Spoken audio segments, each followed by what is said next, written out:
Namaste, Jai Hind, Vande Mataram. Welcome to this edition of The Right Stand. I'm Anand Narsimhan. The polls in neighbouring Bangladesh held in the aftermath of the dramatic 2024 uprising that led to the ouster of the elected former Prime Minister of Bangladesh, Sheikh Hasina, were supposed to be pivotal test of the nation's democratic resilience. Now, the polls have now been closed and we await the verdict. Yet, even ahead of the ballots were being cast, reports of violence, intimidation, fears of open, brazen rigging and bribing of voters surfaced. Multiple reports have reinforced concerns about whether voters, namely minority community voters, can actually exercise their franchise freely, including women. Now, given the visuals emerging from Bangladesh, which is there on your screens to witness, where Jamaat workers have been accused of stuffing ballot boxes, coercing voters and even pre-filling ballot papers to manipulate the results. Let's take you through some of the dramatic visuals that have actually emerged from Bangladesh. First one is from Dhaka, where Jamaat workers are trying to capture a booth. Look at this. This is what's happening. The cops are coming in there to try and stop them and to dissuade them from doing that. The second one, this is in Chattogram. Have a look at this. The entire BNP candidate's office was set ablaze.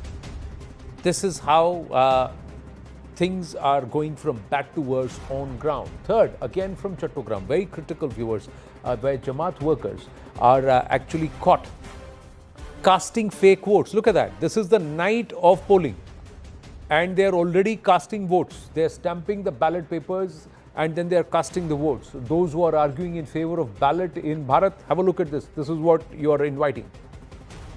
Again, Mirpur. Have a look at this. Jamaat workers nabbed with weapons in their hand. They've been nabbed with weapons, ready to commit violence and intimidation of the voter. Again, Oliapur. Jamaat leader caught casting fake votes. Again, open, brazen disrespect of the democratic process, or perhaps mocking it in its face. And how is this a free and fair election when the Awami League itself is not participating and they've been banned? Now, second, the next one, have a look at this. This is journalists who are targeted by the Jamaat. Look at them. This is the condition of the media personnel on ground who are wanting to report. Some of these pictures can be very disturbing. Please exercise some discretion there, please, viewers. And Jamaat workers nabbed. This is again coming, more pictures, giving cash for votes. Look at that. In fact, CNN News 18 is in possession of a letter which is actually telling the voters, we'll pay you 15,000 taka for every confirmed video recorded vote for the Jamaat. So they're saying, take your phone, record casting of the ballot, put it in, come back, show us this video and we'll give you 15,000 taka. Meanwhile, ballot stuffing that was caught on camera, more pictures. These are all ballots. This is not supposed to be stamped, but this entire thing caught on camera. And there are hundreds of such other videos, viewers.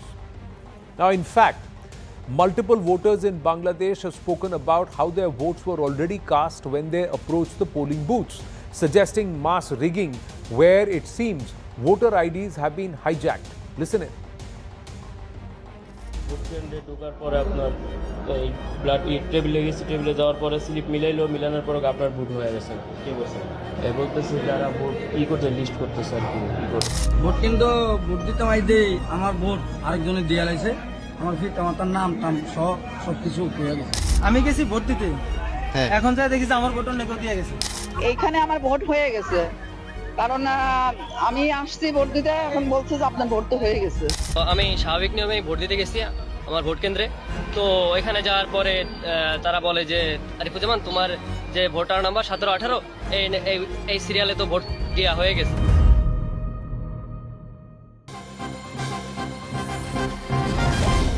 Meanwhile, the ousted Prime Minister of Bangladesh, Sheikh Hasina, is hit out at the elections and the way it has been conducted in Bangladesh. And she says, and I quote, for rejecting the sham election staged by the killer fascist Yunus, who seized power illegally and unconstitutionally. The leader of the people, Sheikh Hasina, expresses her thanks. Today's so-called election was essentially a Today's so-called election by Yunus, who seized power illegally and unconstitutionally, was essentially a well-planned farce The people's voting rights, democratic values and the spirit of the constitution were completely disregarded in this deceptive voterless election conducted without the Awami League, she says. From the evening of 11th February, this farce began with the seizure of polling centers, gunfire, vote buying, distribution of money, stamping of ballots and agents signing result sheets. By the morning of 12th February, voter turnout was negligible in most polling centers nationwide. In the many centers across the capital and other areas, there were no voters at all.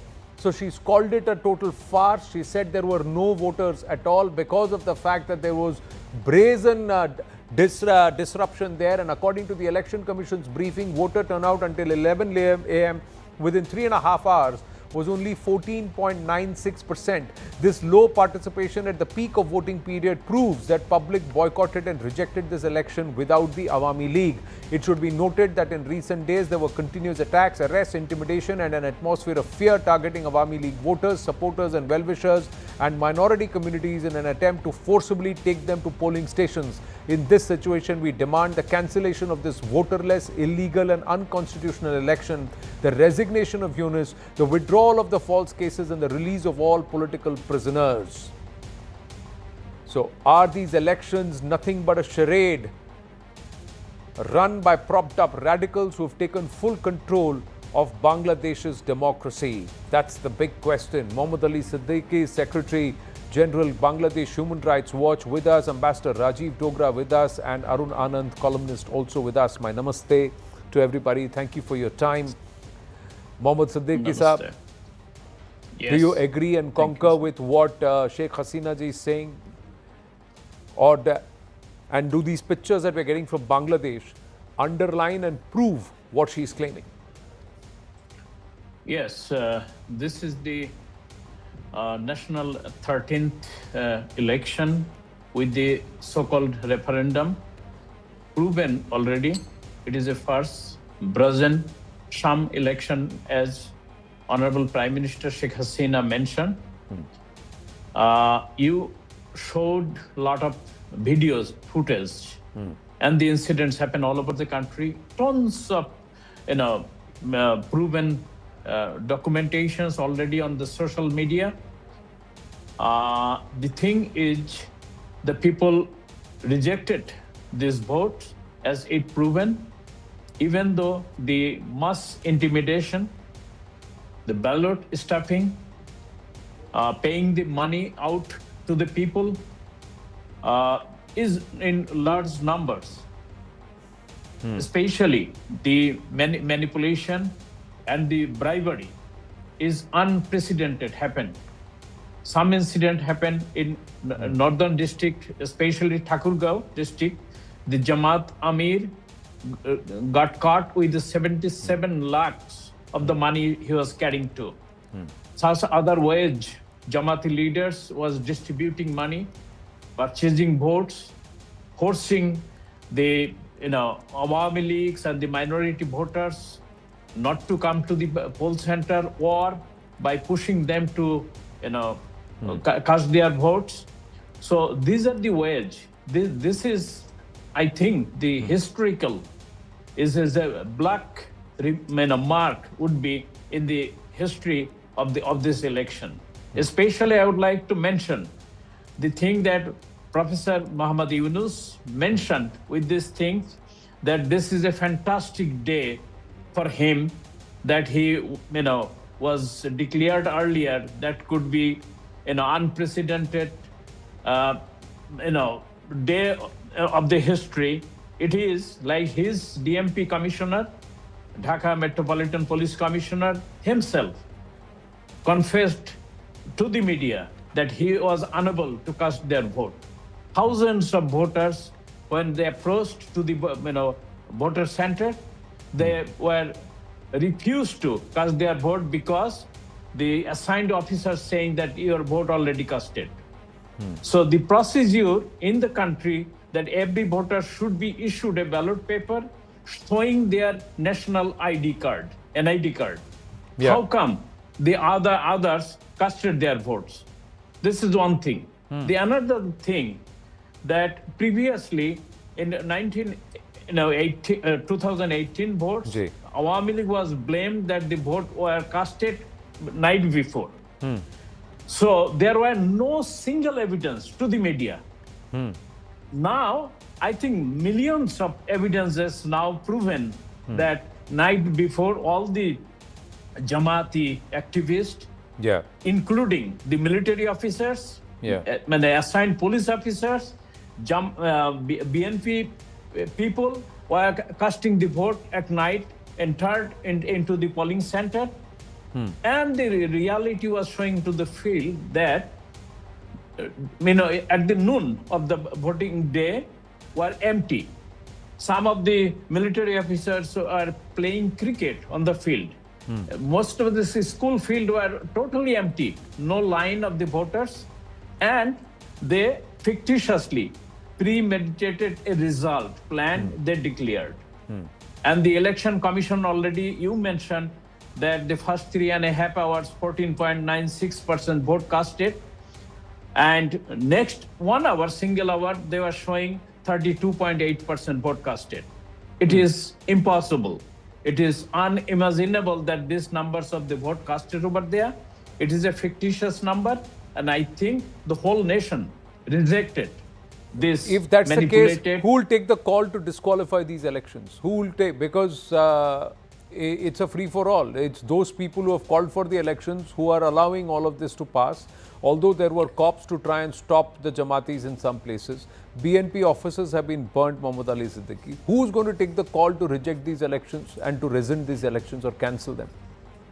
We need to wait a little bit longer because when the final results going to come out to the media, I think if the defeated party, especially BNP, seen that they lose this election, they might gonna protest strongly. Definitely, Awami League, like 7 to 8 crore voters, they did not turn out to the polling centers. Definitely, the party head, Sheikh Hasina, and the other leaders already declared they rejected this vote. And the people of Bangladesh, finally, I believe, they will come out and to reject this manipulated and meticulous designed election done by Muhammad Yunus. No, really, because the sanction ambassador Rajiv Dogra seems to have come with the trade deal that has been signed between the US and the Bangladesh interim government. That whatever happens will be accepted and it's palatable. Well, earlier we used to hear that in North Korea or Libya or Iraq or Soviet Union or one of the East communist countries, the leaders won by 110% votes. In this case, it seems that they might sweep the votes altogether and it will be close to 120%. And I must compliment Muhammad Yunus, the chief executive officer of Bangladesh, in meticulous planning, because I had not heard of this new method that videograph your vote, show me the vote, and I'll give you the money. Now, my thoughts are with the poor voter who has done all this, videographed and so on. When he comes out and the local Jamaat-e-Islami representative says, I have pocketed the money, I have seen your video, now go to it.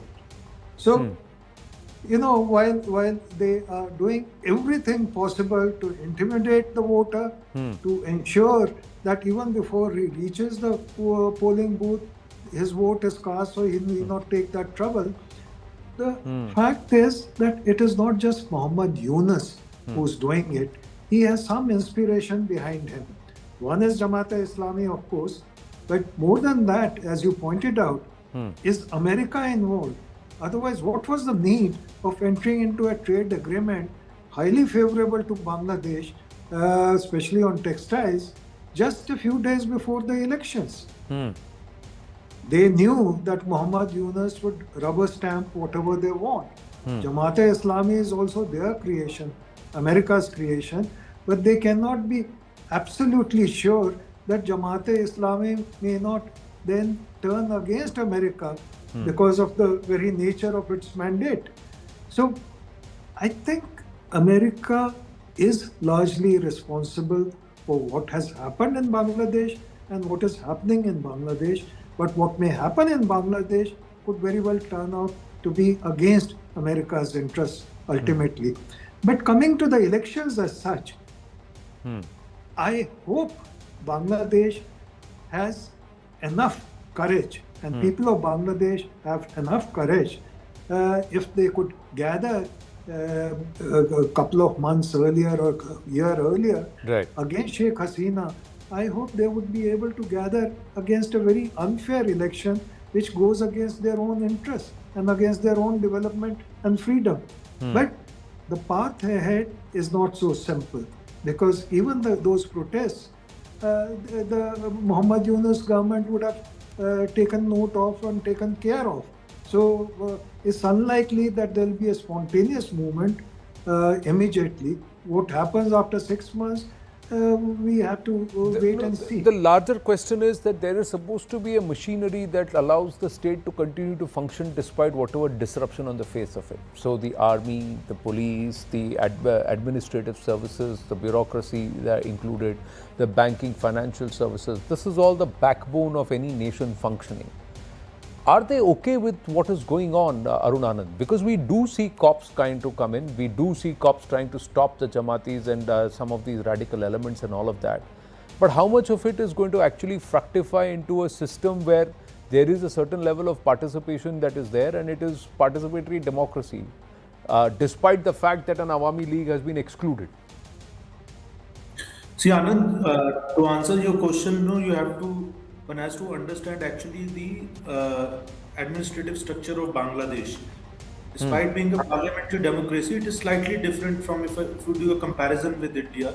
So that is why this election has significant implication, that it is not only of capturing the central government, it amounts to capturing the whole of Bangladesh. Like in India, you have, the states which are constitutionally recognized bodies. Right. But Bangladesh, there are no states. There are basically, kind of divisions and districts and, upzilas. And these are administrative units. They don't have an elected chief minister. They don't have elected legislatures. They are the divisional commissioners and the, administrative heads. They are appointed by the central government, and they are only accountable to the central government. So once you capture the Bangladesh, so you have captured basically, the whole system. So that is why one has to look at it from this perspective also. Second, ever since Yunus regime took over, so in one of your earlier program also had mentioned, so there is an organization called Hizbut Tahrir. Yes. So Tahrir has played a very significant role in ensuring that all these, whether it is the banking system or the army or the police, so all these are infiltrated by the radical Islamists, and a large number, you have also interviewed on your program and News18 interviewed several such people, that a lot of good people who could oppose it in bureaucracy, they have, or in banking system, or the businessmen, they are now living in exile. So they have already been forced to move from there. So I think, there will not be that much of basically a resistance. It's a complete capture of the power which is going to happen. The only resistance which can come from, it is from basically BNP. And though it seems a far-fetched idea, but probably BNP and Awami League might have to join their hands again, as they had done earlier against, the military regime. But is that possible? Will the BNP and Awami League ever join hands, Mohammad Ali Siddiqui? Because the allegation is that the BNP was kept out by the Awami League. One of the fallacies or problems in Bangladesh is that there is no robust opposition that can keep the radicals out. And we see the trend, what is happening. The other aspect is the overt involvement of the Pakistanis and the ISI here. And somewhere, are you worried that there is an American sanction to all of this, or the American deep state, CIA sanction to this? I think the people of Bangladesh are, seriously worried, and some consequences might going to happen pretty soon, as you mentioned, that the BNP leaders who are dreaming to go to power easily, that I don't know what the consequence might going to happen soon, right after the result declared by the Election Commission. It seems to me that the authority, the intelligence authority of the military, DGFI, they issued an order which was released to the media that the Director General of the DGFI announced 75% of the seats should be declared winning for Jamaat-e-Islami. It was issued on 3rd of February 2026. So the another meticulous design was published by the secret documents of Jamaat-e-Islami that 32 DC, 32 district DC out of 64 were distributed, bribed money to them, 1,087 crore and 31 lakhs was delivered through their district leaders to them to declare the manipulated result. So figure it out that 50% of the districts, if manipulated by this sham election result, that definitely Jamaat might gonna show their winning card. So if that situation perceived, definitely BNP shouldn't have any other way to come to Awami League and start protesting or negotiating. Let's forgive and forget these election results, then overthrow the illegitimate occupational force of Muhammad Yunus's government. The other thing is that the radical Islamist groups, they are dreaming to come to power by the Western countries, as they mentioned the other the co-participants. There is a big probability, because that's the way only Muhammad Yunus could stay in power and could hold the highest position as the president of the state, and he could comply with all the necessary demands by the Westerns, those who put him as a puppet of this country. As you mentioned, that all the trade deals, their askings of the regional interest, and something could be fulfilled by Muhammad Yunus only. They could put this puppet government supported by this radical Islamist group as well. Well, there are a lot of probabilities. In this case, what if the Jamaat is very, very smart, Ambassador Rajiv Dogra? They allow, BNP a farcical win, but they continue to be a far robust opposition, and they by default start dictating what is going to happen in Bangladesh. They are in government in the upper house. They control perhaps somewhere bulk of the Gunner vote, but they sit in opposition and they make the BNP dance. And over the next 5 years, radicalize Bangladesh to an extent that it's goodbye BNP, goodbye Awami League. Well, exactly, Anand. In fact, it's not just one simple election. There's another rider attached to that election. When people go to vote, they also vote for a referendum. Yeah. Let me remind your viewers that earlier there were 3 referendums held in Bangladesh. They were single point referendums, and people voted yes or no. And they related to matters like, term of the president and so on. So some of those referendums were nullified soon thereafter. But this referendum is wide sweeping because it has a number of issues, including institutional reforms, so-called reforms, and affects judiciary, sets up a upper house of the parliament, and many other issues, some of which people may have no knowledge of as to what they are voting for. And then a constituent assembly for these constitutional changes will be set up. Again, it could be entirely staffed by Jamaat-e-Islami with a token BNP presence, or the other way around. That would make no difference, because they have already decided that Bangladesh is going to be an authoritarian state, be it Muhammad Yunus or Jamaat-e-Islami that is in power. And what Mr. Siddiqui is referring to, that BNP and Awami League could come together, there's a precedent to that. They had come together, and very forcefully earlier, with positive results. They overthrew the dictator of the time, Muhammad Irshad, if I'm not mistaken. Now, whether they'll be able to come together, because it's not just a Bangladeshi dictator, there are 2 other outside forces which are very powerful, which have a lot of money, which is flowing into the elections and Bangladesh generally, America and ISI. Right. So situation is complex, is complicated, and it could have strategic effect not just on India but the region around it, Myanmar, for example. So let's keep our fingers crossed and let's hope that Bangladeshi people realize that they are in for troubled times. Because this is also a recipe for a perennial civil war, somewhere fragmentation, balkanization of Bangladesh, and it allows the Americans to seed themselves in further in Bangladesh. They've always coveted and eyed this area, be it the Saint Martin Islands or more hold around in the Sundarban region, islands there, or somehow or the other they want a particular spot there. And Arun Anand, how is it that Bharat has allowed this to pass? Does it escape Bharat's attention that in the long run, if this radicalization of Bangladesh happens, we have double trouble or multiple trouble in our eastern border, far greater than what we see in our western borders? Anand, the radicalization in Bangladesh actually started within a couple of years, after Bangladesh got independence. And we know basically, then there were subsequent military dictatorships, and during that time, it further got radicalized, and in fact, it became Islamic Republic of Bangladesh officially also.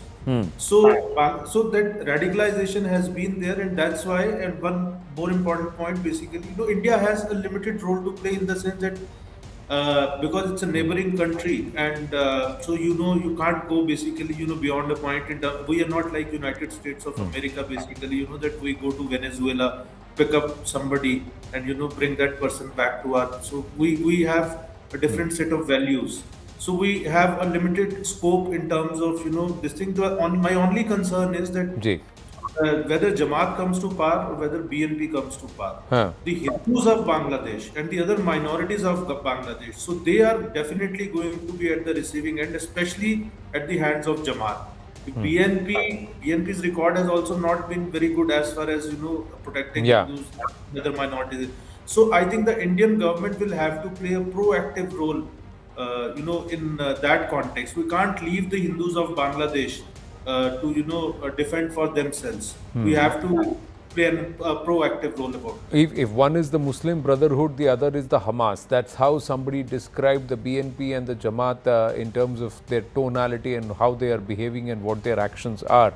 Mohammad Ali Siddiqui, how do you see the next 6 to 8 months pass, irrespective of which way the election goes, whether in favor of BNP or the Jamaat? My feeling, it would be a very dusty and cloudy sky to the Bangladesh due to this, this so-called farcical election by the intimidation of the voters, vandalization, bribery, extortion, rigging, and the staged drama. If peoples could not put their opinion to the table, it should not be a peaceful aftermath of this election. I just want to quote one little thing that one of the Jamaat, Jot's candidate in the Dhaka city, Dhaka seat number 8, were contesting with one of the big leader of BNP, Mirza Abbas. So his opponent, Nasiruddin Patwari, declared that BNP will be eliminated from Bangladesh soon. Even he got defeated. So publicly, this kind of threat come out from the chief of the Jamaat-e-Islami earlier. He mentioned this similar way: either people vote or no vote, the Jamaat should go to the power, no matter what. So this is undemocratic confession, proven how the Westerns are pushing towards put this brotherhood type. My question is, the West does not control the state machinery. Who is allowing this to pass? There is somebody who's pulling the strings and who's keeping the tap going to say, let this happen, let this continue to happen, let this nation go into rot and get into the hands of the radicals, because that serves perhaps a greater goal for that particular entity. That's where it is. And there is another entity who's been meddling and who's been interfering, and they have also weaponized and politicized cricket in that. And here comes another farcical statement from them. Gentlemen, your reactions if you would, because it's just coming in. This is on cricket. Happy to take your opinion. Pakistan's fresh statement that's come on cricket. Our decision to play against India came after a realization by international cricket authorities and India that the weaponization and politicization of cricket was wrong and biased. The Pakistan Foreign Affairs Ministry has said the weaponization of cricket is regrettable. The decision of the government not to play against India reflected the resolve of the government of Pakistan not to let cricket be weaponized. Our decision to play this game reflected magnanimity when the relevant authorities realized that the game had been weaponized and politicized. What are they trying to say here, Ambassador Rajiv Dogra? Because even in diplomatic parley, this kind of language is far more convoluted than anything else. Is it a long-winded way of saying, I goofed up, I'm sorry? When General Zia took over as Chief Martial Law Administrator, the joke was, he was so confused, just like this statement you read out. The joke was, CMLA does not stand for Chief Martial Law Administrator. It stands for cancel my last announcement. So what Pakistani Foreign Office is saying, disregard what we did earlier. We boycotted to make cricket weaponized. Now we are not boycotting because we do not want cricket to be weaponized. Now this is absolutely bizarre for a responsible Foreign Office to come out with a statement like this. Pakistan. It's bizarre for a responsible Foreign Office to make a statement like this, but not the Pak Foreign Office. Not the. I stand corrected. So I think we will have comedy situations or farcical situations like this for a long time to come. One day they will be crying murder over Indus Waters Treaty. The next day they'll be celebrating that, look, we were magnanimous on cricket, now give us a little more water. So anything is possible with Pakistan, except that when it comes to them, they have not honored even a single international convention or agreement entered into with regard to India. Be it overflights, be it transit of Indian trade to Afghanistan and to Central Asia. All of these are international obligations. Pakistan disregards them. Yeah. So to expect gentlemanly treatment on cricket from Pakistan is no, but why are these rogues being treated like gentlemen, Arun Anand? That's the frustration with the patience and the long rope that the ICC and the BCCI have shown to this lot. Why? That Mohsin Naqvi, उस देश का interior minister है, उसका देश नहीं समझ रहा. What he is going to take care of cricket? Why is so much of leeway given to such entities? See, I think, that's probably, the Indian way of doing things. As I, mentioned earlier in the debate also, that we don't have a sledgehammer approach. You also remember that saying, revenge is served best when it is served cold. So probably in days to come, you'll see that. And I think Pakistan right now, as Ambassador Dogra rightly said, I think it is now swinging between Pakistan is in, and I think beyond a point nobody takes, at least in cricket, because I follow cricket a little bit, so nobody takes Pakistan very seriously in cricket. It's a spent force. Most of the teams don't go to play there. We have seen the way Pakistani team is being treated in Sri Lanka. So nobody gives a damn to basically the Pakistani team. But of course, the thing is that they have also weaponized, they have also entwined everything basically. They are the ones who have weaponized and politicized cricket. They are the ones who have abused the game. They are the ones who used it for ungentlemanly behavior at all points in time. This lot, don't know why we waste so much of time around them and why so much of money is written on them. I think the moment the money vanishes, Pakistan will be off the cricket board. That's how it is. Hope the advertisers wake up to that. Hope fans and people wake up to that, and hope that they just stop getting any kind of purchase there. Thank you, Ambassador Rajiv Dogra and Arun Anand. Arun Anand does stay on.